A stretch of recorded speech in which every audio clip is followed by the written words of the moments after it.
Fay yow ban lecture nga si def. waaw man lecture bi ma ci def dama jàpp ne Sénégal c'est un état de droit dañ ko koy bàkkee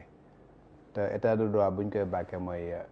état bu nga xamante ne dafa am ay yoon yu nga xamante ne dañ koo tëral te ñëpp war a tënku ci yoon boobu à commencer par ñi nga xamante ne ñoom ñoo ñuy jiitu ñoom ñoo ñuy jiite et ki nga xamante moo ci jiitu ci moom muy le président de la République te le président bi boo ko seetloo ci serment bi nga xamante ne sax def na ko ba mu taxawee loxoom dafa waat que ne moom dina respecter la loi et dina faire respecter la loi loolu ci li muy waatam la bokk te comme nañ ko waxee sénégalais yi dafa am constitution bu nga xamante mooy ndeyu charte boo jamee nga jëf la pyramide des normes la constitution moo jiitu constitution moom moo jox ay liberté sénégalais yi liberté yu bëri nag ñu tënk ko comme ni ko maître waxee ci article 8 ay liberté yu bëri liberté de presse bii ñuy def nii ci foofu la nekk liberté d'opinion foofu la nekk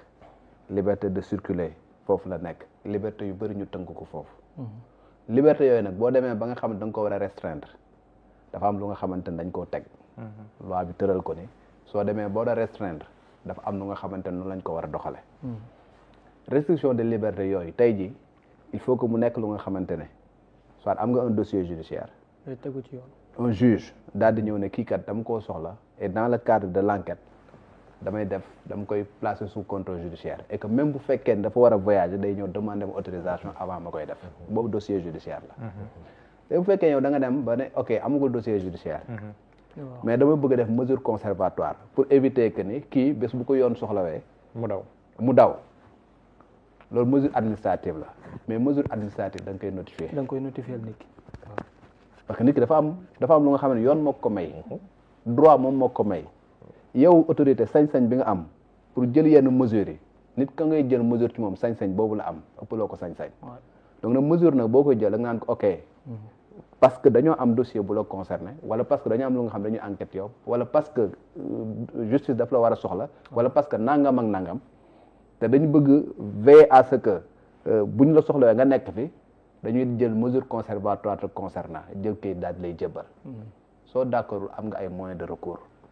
cour suprême mu ngi fi mu nga def recours pour excès de pouvoir d'accord uma autorité bi li mu def nii dafa outrepasser ses prérogatives ma attaqué ko devant la chambre administrative de la cour suprême mais su fekkee ne da nga jóg rek nga daal di jël benn mesure daal di ñëw nit ki xëy tàggu ay njabootam préparé wu dem li nga xamante ne la ko yoon may bu ko dem umra si weeru koor dem ba fële ñu ne ko dañoo jot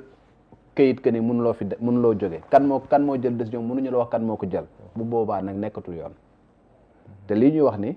effectivement wax nañ fi kaawu Ousmane Sonko bañ ko barricade c'est la même chose qu'on disait Ousmane Sonko xëy na ñu barricade ko y avait aucun acte administratif xamoo sax ban autorité moom moo jël décision boobu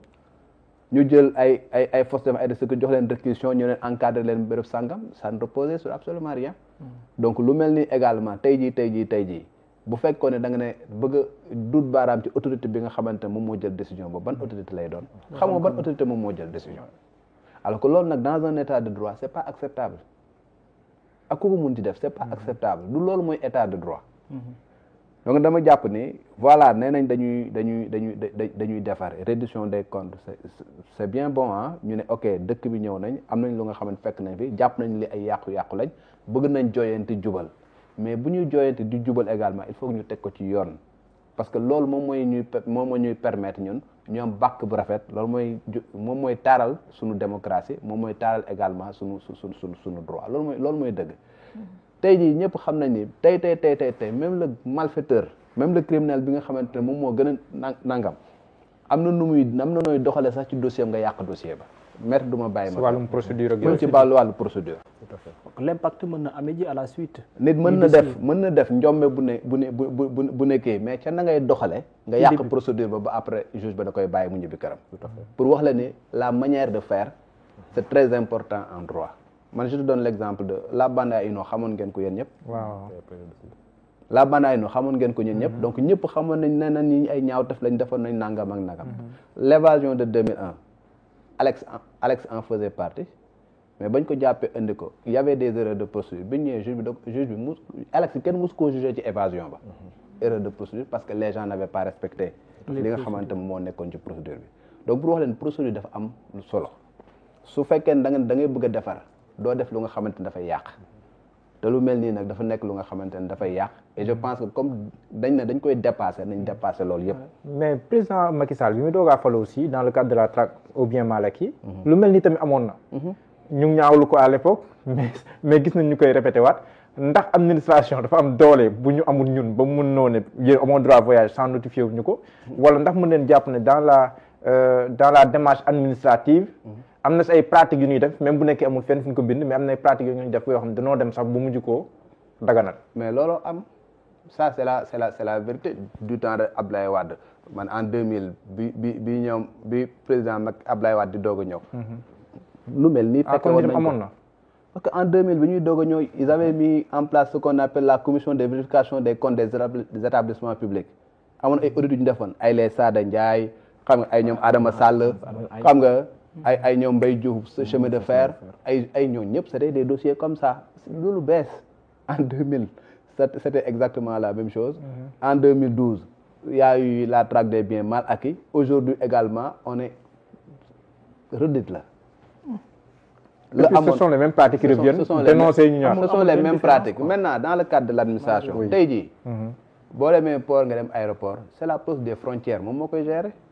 aéroport c'est la police moom moo fa nekk c'est la police des frontières moom moo fa nekk donc tey jii su fekkee ne jox nañ notice jox nañ ay instructions ñi nga xamante ne ñoom ñoo fa nekk di gérer ñooñu dañuy appliquer parce que c'est une décision administrative c'est son supérieur hiérarchique qui leur donne des instructions ils appliquent. On lui dit que par exemple Daouda Mine mii kat bu ñëwee bu mu jàll et conso il ressort des instructions de leur supérieur hiérarchique mais Daouda Mine bu ñëwee du jàll le gars ne cherche pas à savoir ndax du yoon la du yoon autorité moo ko jox et au partir du moment où autorité jox na ko moom dafay appliquer parce que c'est un agent. mais loolu si ministère de l'intérieur la nekk bu nekkee ne mbirum aéroport ak la police des frontières bien sûr foofu lay nekk parce que une autorité bi nga xamante ne moom moo nekk foofu nekk policier wala nekk foofu au niveau de la frontière décision boo ko jël réquisition bu nga xamante ne mi ngi jóge ci supérieur hiérarchique am mais on est dans le cadre d'une administration encore une fois le ministre de l'intérieur dépend d'une hiérarchie le ministre de l'intérieur dépend du premier ministre le premier ministre dépend du président de la République donc c'est l'administration dans sa globalité donc bu ñuy wax fi mu toll nii c'est pas l'agent bi nga xamante ne moom moo jël l'agent boobu amul benn sañ-sañu nit ñëw mën a doo fi jàll te jotu ay instructions émanant de ses supérieurs hiérarchiques maintenant il revient véritablement à nos autorités parce que ce sont nos autorités la ñuy waxal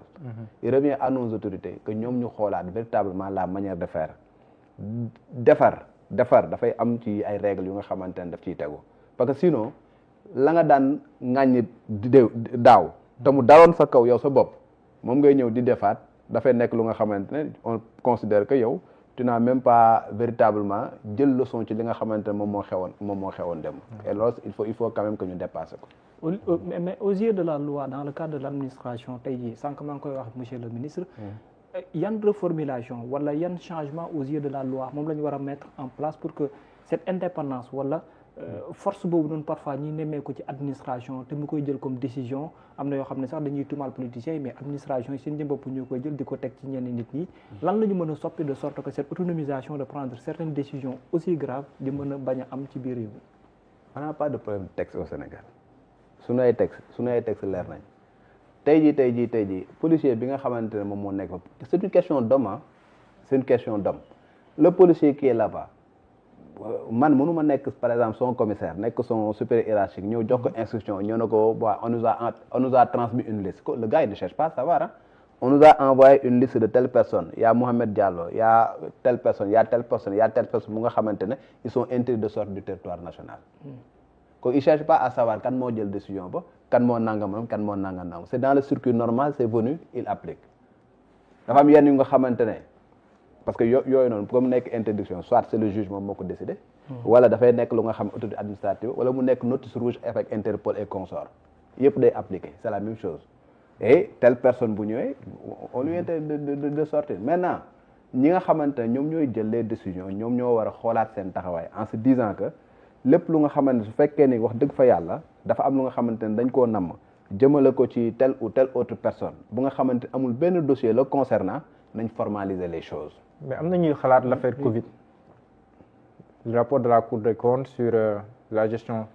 di fonds force Covid 19 am na ñu xalaat ne peut-être loolu ñeneen di xalaat leen. te loolu mi ngi si loxoy procureur. yeggagul ci. waaw même bu dee loolu am nga benn obstacle. oui. l'obstacle moo di lan. sànq ni yaa ngi dégg ñu naan ay Moustapha Diop il faut que ñu lever immunité parlementaire am. Mansour Faye il jouit d'un privilège de juridiction. C'est quelqu'un bu nga xamante il n'est pas passible des juridictions ordinaires. waaw c'est la haute cour de justice moom moo ko mën a juger. que mu nekk rapport Covid que mu nekk leneen. lu nga xamante dans l'exercice de ses fonctions. déjà obstacle bi ngay mën a am. le procureur de la République mënagul jël benn acte le concernant tant que levé wuñ son immunité parlementaire. parce que Mansour là il n'est pas député. Kwanti Mansour Faye. waaw tant que je veux dire. haute cour de justice te haute cour c'est les. kon mënuñ def enquête préliminaire. d'une part après ñu soog a jël. il y a deux choses. benn su fekkee ne député il faut que ñu lever immunité parlementaire. su nekkul député. la mise en accusation c'est forcément les députés. article 101 de la Constitution. donc te loolu bu amagul mënoo ko topp. mënoo ko topp. La mise en accusation ce sont les députés ñoom ñooy mettre en accusation. que mu nekk le ministre que mu nekk un ancien premier ministre que mu nekk le président de la République. Idrissa Seck en 2005 ba ñuy préparer l'affaire des chantiers de Thiès. affaire bi xaw yéex dañoo créer beneen dossier. mooy atteinte à la sûreté de l'État. jàpp ko atteinte à la sûreté de l'État yóbbu ko kaso looloo ko yóbbu woon kaso. le temps que ñuy def procédure au niveau de l'Assemblée nationale. mettre ko en accusation jël dossier bi jox ko Cheikh Tidiane Diakhaté ñu doog ko extraire xam nga indiwaat ko inculper ko une deuxième fois doog ko placer waat une deuxième fois booba au moins les gens ont voulu respecter les procédures mais newuñu ko doo dem ke doo tukki et consort ils ont créé un autre dossier ndax dossier boobu nañ ko créé woon baaxoon et consort au moins ils ont mis les formes pour mu am nekk un dossier judiciaire te cëppaandaw ga loo ci gis ñaar yëpp dañ ko mujj dafa am non-lieu ñaar yëpp kenn mësu ko juger donc juste pour dire que il faut mettre les formes il faut respecter li nga xamante ne moom la loi bi wax su fekkee ne da ngay topp. d'accord au moins pour être en conformité avec la loi. d'accord mais maître léegi nag ñu jëlee ko si beneen angle wàllum politique la réaction de madame Marième Faye Sall sœur de Mansour Faye bi nga ko dégloo démb mu wax lu daw yaram ndeysaan loolu lu mu la def. boo ko gisee